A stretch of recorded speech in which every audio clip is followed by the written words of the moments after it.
few things you need to consider before you propose to the love of your life. First of all, how long have you all been together? Because it makes absolute no sense for you to propose to me and we've known each other for 2 weeks, because it just feels like I'm being hounded, like, you know, you're trying to attack me. But before we actually factor in time, the location of the proposal, and today we're talking about what things you should know before you propose, especially publicly.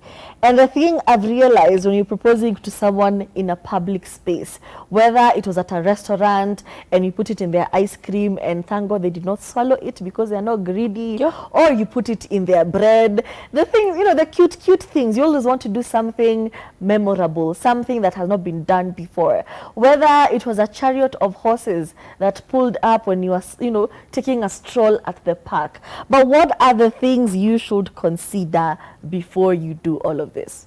Number one, does this person feel the same way about you? Question. Does she feel the same way? Or are you in such a rush to lock it down that you're actually going to propose her and put her in that situation in a public space and hope that because y'all are in public, she will not have the guts to say no? My friend, do I have news for you? Oh, do I have information for you? You will be left there rejected. How will you be left? Rejected. So please, do you know them well enough, and do they feel the same way about you to accept a proposal from you? I feel like that's a very big and important question, and in specification to public, not just public proposals, but just proposals altogether. And before we even get into it, I see you, Darcy, saying hello friends, happy Thursday, tuned in kama kawaida, loving the show. And we know your handwriting, you didn't even have to tell us your name, we know your handwriting, that's how we know it's you, Darcy. What do you think about this particular conversation? Do you feel like your person is going to propose to you in public? Let us know. Now, another very important facet when it comes to proposing in public that is essential for you to know is that, are they comfortable with public displays, not just of affection, but just public displays in general? Because a proposal is such a huge thing, right? And I don't know how you also don't understand that most places when you go to propose to in public, the public will be there, not just the people you invited, but the public is there as well.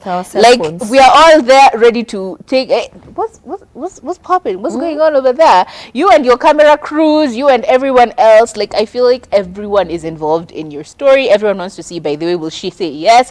So we are all looking. I'll never forget this one that happened at the, you know, that big restaurant pale inakuanga ime border the national park, inahonga na views, you know, the one I'm talking about, up on Mombasa Road.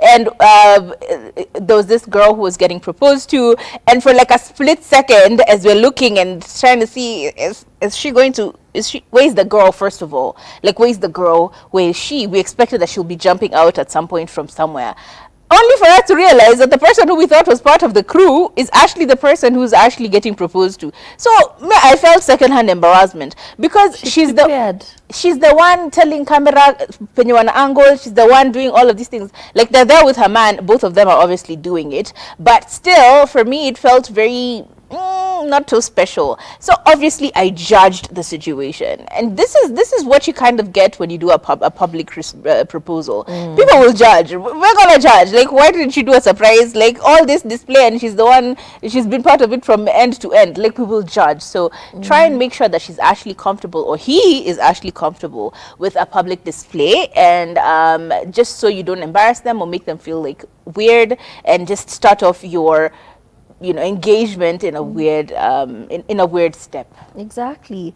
Proposals can be really beautiful. They can be the best thing that could ever happen, or they could be your worst nightmare. Because I'm thinking, before we get to the stage of I'm proposing to this babe, I'm proposing to this man, because, you know, it's 2024, there always is a conversation beforehand, just to gauge where you guys are at with the relationship. You've talked about a few things. You've talked about your views on marriage. You've talked about your views on children. You've talked about careers. You've had these discussions beforehand.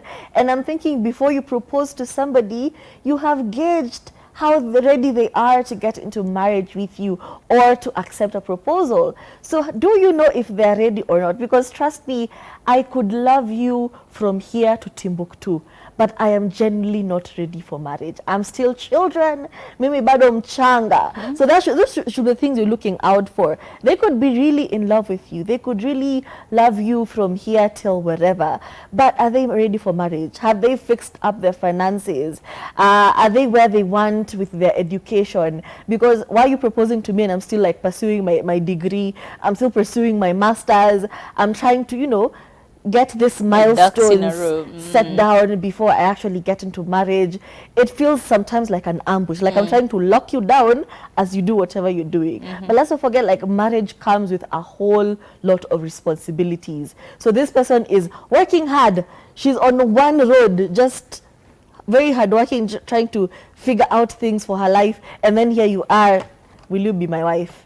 Take this ring. Sometimes it can feel very ambushed if they were not ready for it. Absolutely. And another thing, and I feel like this one is one of those where it is a per person kind of conversation. But in the grand scheme of things, it's very important to have the family members, or at least the parents or the guardians or the caretakers, the people who have been parental in their lives, and their siblings at least, try and get their approval beforehand. Exactly. And it's not necessarily a deal breaker, because at the end of the day, the parents may say no, but you guys are in love, so you decide what you want to do.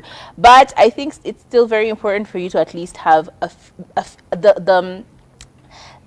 the blessing of the family. It may not be the parents, but at least the blessing of the siblings. There's just something wholesome about having your friends and family being involved in your proposal and at least being privy to this happening. And I know it breaks the romance a little bit, because, like, I don't know how close your introduction to your engagement is. Like, I think for mine was very interesting because unfortunately, because my dad doesn't live here and my brother doesn't live here, I'm the literal only person who lives in this country.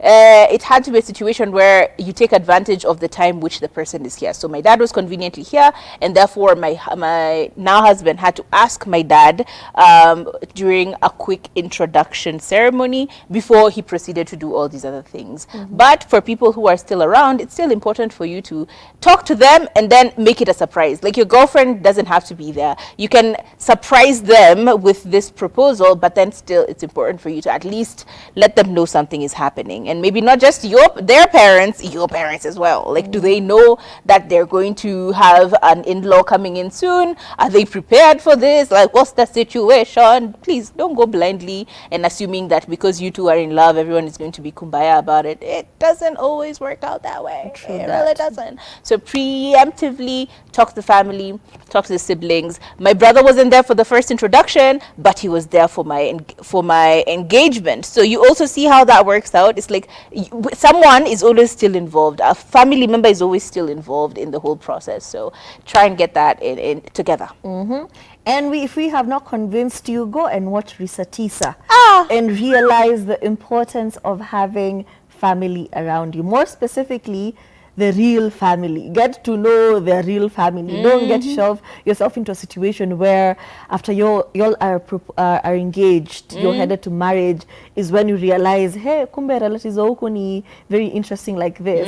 Because you're not hooked for life. This Get is on a your Zoom. partner Get for on a life. Zoom. So yeah, get to know the family, seek blessings from them.